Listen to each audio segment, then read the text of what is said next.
Hunter x Hunter est une œuvre qui a traversé des générations et qui est adorée par ses fans, que ce soit avec le manga par Togashi publié en 1998 ou avec l'anime de 1999 et plus récemment encore avec l'anime de 2011. Personnellement, j'ai vu tout ce qui touche à l'anime, même les OAV moyens sur Grid Island. Je me suis toujours contraint de lire la suite qui est uniquement sortie en format papier. J'étais patient comme beaucoup de fans en gardant l'espoir que l'anime fera son retour, mais l'anime n'est pas tout seul à avoir des soucis. L'auteur et son manga ont connu de nombreuses pauses en raison de ses problèmes de santé et le manga comptabilise un total de seulement 37 volumes en plus de 25 ans de parution. Bref, qu'en est-il de la fin? De ce que j'ai entendu, le manga est pas du tout proche d'en arriver, mais récemment, le 20 novembre 2023, l'auteur parle d'une de ses fins dans une interview qui va sortir prochainement au grand public. Pendant que j'étais en train de faire le montage de cette vidéo, l'interview est tombée, donc je vous mets le lien de la vidéo sur Twitter en description, donc allez voir ça si vous parlez japonais évidemment, mais il y a la traduction en anglais juste en haut, donc dites-moi ce que vous en pensez. Ça prouve que sa santé est vraiment en mauvais état et on s'inquiète tous pour lui. D'après moi, c'est pas la vraie fin s'il réussit à finir son œuvre au complet, mais ça serait la fin officielle si une mauvaise chose se passe. Donc si on est content ou non, il faut l'accepter, ça serait comme ça. Après ma lecture de la fin, je vais sûrement me mettre à lire les chapitres, donc le manga, qui suit directement l'anime de 2011. Dites-moi si ça vaut la peine en commentaire ou si c'est une bonne idée. Sans plus tarder, je vais découvrir la fin officielle de Hunter x Hunter. Pour la fin, j'ai préparé 3 scénarios, A, B et C. Considérant les proportions et les réactions des lecteurs, qui s'étendent de la satisfaction jusqu'à la insatisfaction, la fin A semble être satisfaite à 50% et insatisfaite à 20%. Et pour moi, cette fin sécure dans un sens que ce soit moins compliqué et qu'il y a moins de critiques. Mais pour la fin B, les opinions vont être divisées, également entre satisfaction et insatisfaction. Pour la fin C, j'anticipe une satisfaction de 10% et une insatisfaction de 90%. Pourquoi je la garde en vie, même avec un gros ratio de insatisfaction? Parce que c'est ma préférée personnelle, mais fondamentalement, je veux penser à propos d'une fin au point où je ne choisis pas nécessairement aucune de ces trois et créer celle que je trouve la plus appréciable, ce qui est ma fin idéale. Pour te donner une image plus claire, je vais partager mon scénario D qui a été abandonné des scénarios pour la fin. Si par malheur je meurs sans finir mon manga,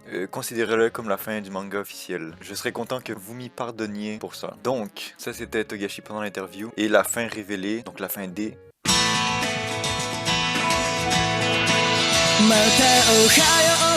Au bord d'un étang, une jeune fille se tient immobile en tenant une canne à pêche. La canne ploie soudain et la jeune fille s'écrie. Son prénom est Jean. Ça mord, ça mord! Jean hisse sur son épaule l'énorme poisson et s'avance triomphalement devant une femme et s'exclame. Comme promis, j'ai pêché le doyen de l'étang. Maman! Elle s'approche de la femme et continue d'une voix plus mesurée. Avec ça, tu ne pourras plus jamais me dire de devenir hunter. La femme acquiesce. Par dépit, Jean s'en va avec le doyen de l'étang sur son épaule. La mère, j'espère qu'avec la pêche du doyen de l'étang, son intérêt pour devenir hunter sera réveillé, pas toi? Elle sollicite l'accord de son mari qui se tient à ses côtés. Le père, ne jamais quitter l'île et reprendre le magasin, c'est le souhait de Jean pour le moment, respectons-le. La femme garde un air insatisfait. La mère, après tout, il pourra changer d'avis en cours de route, toi aussi, envers Jean. Pourquoi es-tu ici? Ah, bien sûr, tu as le sang de ton arrière-grand-mère, Mito, et de ta grand-mère, Noko, qui coule dans tes veines. Il semblerait que la femme ne soit pas au courant que Mito et Noko ne sont pas liés par le sang. Sans baisser les bras, la femme continue. Mais grand-père Gon était un hunter célèbre, elle aussi un jour. Je ne partirai pas du fond de la forêt où on n'aperçoit même pas l'ombre d'une silhouette. La petite fille répond en criant alors qu'elle ne devrait même pas entendre la conversation de ses parents. Le père murmure très amusé, on ne peut rien lui cacher. Changement de décor, le magasin qui persiste depuis l'époque de Mito, le doyen de l'étang a été dépecé proprement et toutes ses parties ont été préparées adéquatement. Monologue de Jean pendant qu'elle travaille. Maman n'y comprend rien. Quand grand-père parle de ses souvenirs de l'époque où il était hunter avec joie, grand-maman s'absente discrètement de table. Les acquiescements de grand-maman Noko sont comme des messages de quelqu'un d'autre et elle minimise en rendant floue la solitude qu'elle a ressentie en ne pouvant pas rester près de grand-papa. La main qui tient le couteau s'abat avec violence sur la planche à découper. Moi, je n'en veux pas ni attendre le retour de quelqu'un pendant des mois et des années, le cœur serré d'inquiétude, ni faire attendre quelqu'un de cette façon. Moi, bruit d'une porte qui s'ouvre, une voix calme et posée résonne. Un garçon joufflu entre avec des plantes plein les bras. Le garçon, j'ai ramené des légumes sauvages. Oh waouh, tu as pêché le doyen de l'étang. Allez, servons-le à tous les habitants de l'île. Moi, je veux rester avec la personne avec qui je veux être pour toujours. Je vois déjà l'expression heureuse de tout le monde. Allez, on commence. Pour toujours. Ok, tous deux commencent à cuisiner avec le sourire aux lèvres. Un oiseau s'envole de l'île. Il plane dans le ciel. Sous l'oiseau, une ville apparaît. Il y a des personnes diverses. Le fils de quelqu'un, la fille d'une autre, le petit-fils d'encore un autre. Vit chacun dans des lieux différents et échange des sourires avec quelqu'un. Ce sont peut-être les enfants d'un certain personnage ou les petits-enfants d'autres personnages. L'oiseau s'envole au loin. La silhouette de dos de quelqu'un qui le regarde s'éloigner. La fin.